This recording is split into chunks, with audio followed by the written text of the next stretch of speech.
In a shooting attack in Lod yesterday, an Arab-Israeli woman and her daughter were killed. The IDF demolished the home of the terrorist who murdered 3 people in the Tel Aviv shooting attack back in April. Naftali Bennett has announced that he is not planning on returning to politics. A tour guide was detained on the Temple Mount, and a spy for an Iranian hacker group was caught as a cleaner in Benny Gantz's house. I'm Justin, and this is the Israel Guys.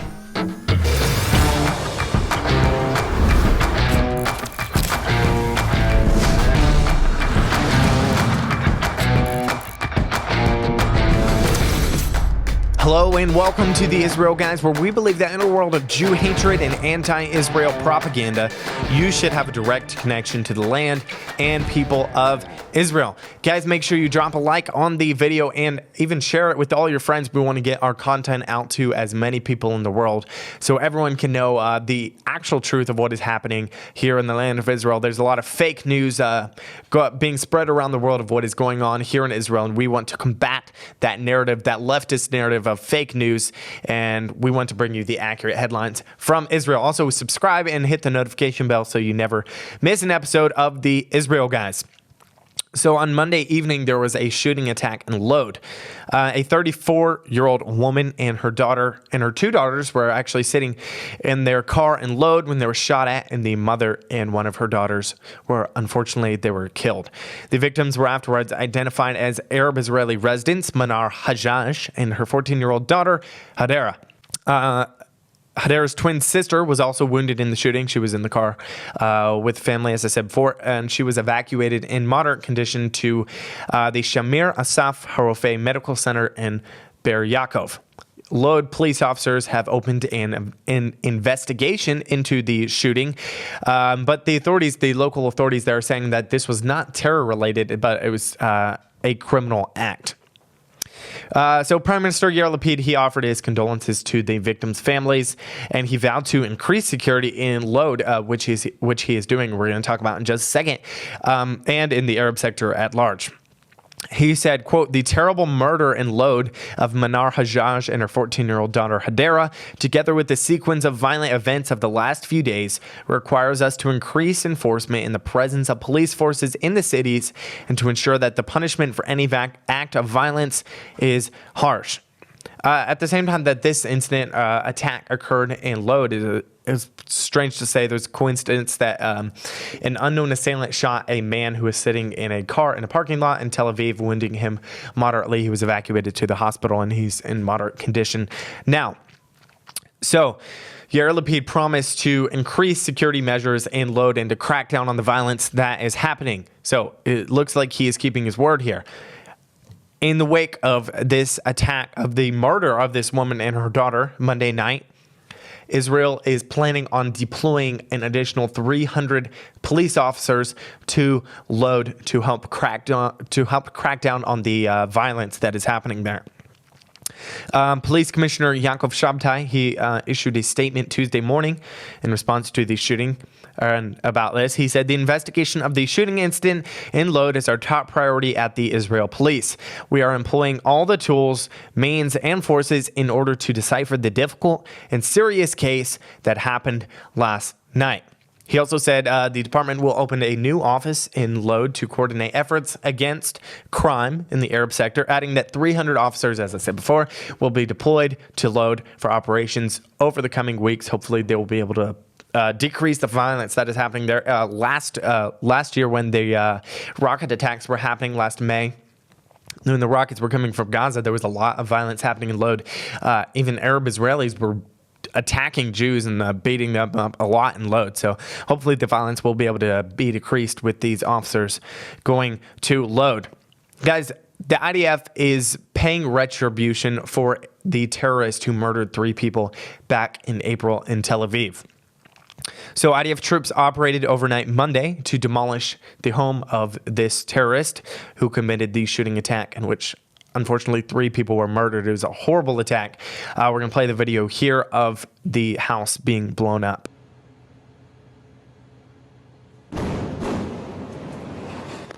Palestinian Arab media reported that IDF troops in large numbers entered Jenin and surrounded a building in the city in which the terrorist had previously lived, Jenin. According to the reports, fire was opened at the forces from terrorists in the area, or Palestinian Arabs. The reports also said that one terrorist was killed and several others were wounded in the clashes with the Israeli troops here. So after the attack back in April, after this shooting attack, the terrorist he ran away, and there was like a search by the police, but thankfully the terrorist was eliminated by the Israeli security forces even just hours after the attack. The terrorist was located by the Israel security agency, known as the Shin Bet here in Israel, while hiding near a mosque in Jaffa, and he was eliminated during an exchange of gunfire with Shin Bet and fighters from the Yamam counterterrorism unit. So guys, a little bit about politics here in Israel. Naftali Bennett has made an announcement. He's telling his supporters, his fans, or his few supporters, I should say. He's not very popular right now in Israel. He said he has, at this time, no plans to return to politics. This announcement comes after Channel 12 reported on Friday that Bennett had been presented with a series of polls indicating that a party led by him would actually succeed in crossing the electoral threshold in November, which is crazy. It sounds highly unlikely, but this is what a poll was saying. According to the same figures, the would-be party could become the kingmaker during the formation of Israel's next government. Such a party would, according to the polls, take votes away from the parties led by Israeli Prime Minister Yair Lapid and the Defense Minister Benny Gantz. But I think it's a good move for Naftali Bennett at this time to step down from politics. He's not very popular in Israel.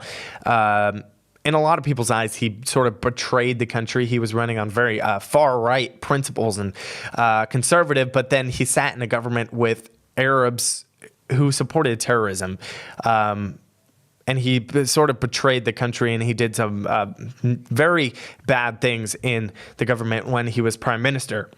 But so I think it's a good idea for him to step down at this time and not return to politics. I think his career is ruined at this point. Guys, I'm going to tell you about a tour guide who is detained on the Temple Mount. But first, I want to tell you about our tree planting project that we have going on this year. So right now we're in the 7th year sabbatical Shemitah year, where nothing is planted or harvested here in Israel. But as soon as that ends, we're planning on putting 3,000 trees on the ground here in Judea and Samaria, guys. But we can't do it by ourselves. We need your help. It's only $25 a tree to plant a tree. So go to greeningisrael.com to find out all about how you can be a part of fulfilling biblical prophecies by putting trees in the ground and planting. It's an amazing investment. By planting a tree in Israel, you are literally making an investment that will last for generations. Think about it. A tree, you plant a tree and your children and your grandchildren, your great-grandchildren will enjoy the fruits of this tree, and it will last literally for generations here. You're also bringing restoration and reversing centuries of destruction and desolation that has been here in the land of Israel for thousands of years. And also you're taking part in biblical prophecies, fulfilling biblical prophecies that were prophesied thousands of years ago that said, yeah, that the land will be desolate for thousands of years, but then it'll come back to life and trees will be all over the mountains of Israel, and the land that was desolate will become like the Garden of Eden. You know, it's an amazing thing to take part of this. Guys, go to greeningisrael.com or click the link in the description below to plant a tree today and make an investment that will literally last for generations. So, a Jewish tour guide, he was detained. He was actually wearing an IDF uniform on the Temple Mount. On Tuesday morning, this guy, he went up on the Temple Mount in an IDF uniform, and he was detained after sitting on the steps and insisting on continuing to sit. When a police officer came up and told him to move along and keep walking, he ignored the police officer. So this guy is Elisaf Ofen. He's a tour guide for the organization Be'adenu, which is an activist group for the Temple Mount, the rights of the Temple Mount. Be'adenu means in our hands. He was detained outside the Temple Mount. But actually, when he was on the Temple Mount, he claimed he was attacked by an Arab woman, and she hit him with a sandal. On his way off the site, the police detained Ofen. They did nothing to the woman. They did not detain her or anything. They took his phone, and they informed him that he was being held at the station. According to data gathered by this organization, Be'adenu, 18 Jewish pilgrims were arrested on the Temple Mount in the past month. Another 15 were detained, and about 15 were prohibited from visiting the Temple Mount by administrative orders. Also, a few days ago, former MK Yehuda Glick was detained and removed from the Temple Mount for simply playing a recording of a shofar on his phone. We're leading up to the time of Rosh Hashanah, when it's customary to play the shofar every day of the month, and this month, so he wanted to play the sound of the shofar on the holiest place literally on earth, and so he did that, and what happened? He was detained and kicked off the Temple Mount for this crime of playing a shofar on his phone. Tom Nisani, he is the CEO of Be'adenu, and he's also prohibited from ascending the Temple Mount. He said, quote, "The Israeli government and the Israel police have declared war on Temple Mount pilgrims. They randomly keep Jewish pilgrims away from the Temple Mount and stop them from sitting at the site or praying. The transitional government and the police officers who thus persecute Jews have no right to act against the pilgrims on the Temple Mount beyond maintaining the security and safety of the citizens. It is time to take away from them the powers that were taken without any legal authorization. The time has come for civil administration on the Temple Mount." Guys, this is an interesting story. A cleaner at Benny Gantz's house, he was convicted for trying to spy for an Iran-affiliated group. Very dangerous work here. The Low District Court on Tuesday convicted this cleaner. He worked for Defense Minister Benny Gantz for a while as part of a plea deal for contacting the Iranian-affiliated hacker group known as Black Shadow and offering to spy on the defense minister for them.